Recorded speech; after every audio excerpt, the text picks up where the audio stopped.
Bonjour et bienvenue dans le premier épisode de ce podcast Weekly News in French.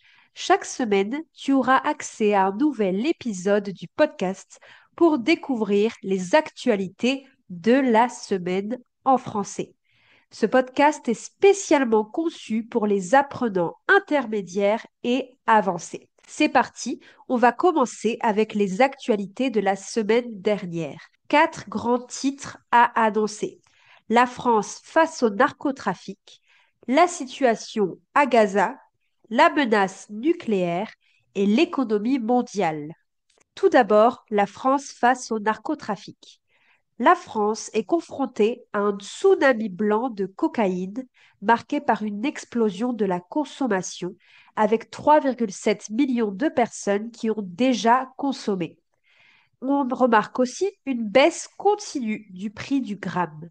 Le narcotrafic est devenu le plus grand marché criminel du pays, générant près de 7 milliards d'euros de chiffre d'affaires en 2023. La France est une porte d'entrée majeure pour la drogue qui alimente le marché intérieur, mais qui sert également de zone de passage. L'une des conséquences majeures est une forte hausse des violences, avec 367 assassinats ou tentatives liés au narcotrafic en 2024, touchant 173 villes. Pour y faire face, l'État a mis en place des initiatives locales, comme par exemple des couvre-feux, et un grand plan national incluant la création d'un parquet antidrogue. Désormais, nous allons aborder la situation à Gaza. Le Premier ministre israélien Benjamin Netanyahou a annoncé son intention de prendre le contrôle intégral de la bande de Gaza sans la gouverner directement. Ses objectifs sont de vaincre le Hamas, récupérer les otages, 49 sont toujours détenus, démilitariser le territoire et maintenir un contrôle sécuritaire israélien. Ce plan intervient dans un contexte de crise humanitaire extrême à Gaza, où la population est menacée de famine et dépend de l'aide. Le plan est vivement critiqué par le Hamas, par des ONG internationales, par l'ONU, l'Union européenne, le Royaume-Uni et l'opposition israélienne, qui le jugent risqué et appellent Israël à le reconsidérer.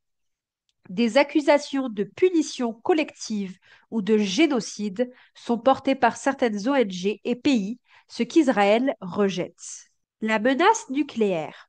La menace nucléaire refait surface alors que le Japon commémore les 80 ans des bombardements d'Hiroshima. 9 pays possèdent l'arme atomique et les États-Unis et la Russie détiennent environ 85% des missiles mondiaux. Les tensions entre la Russie et les États-Unis se sont intensifiées.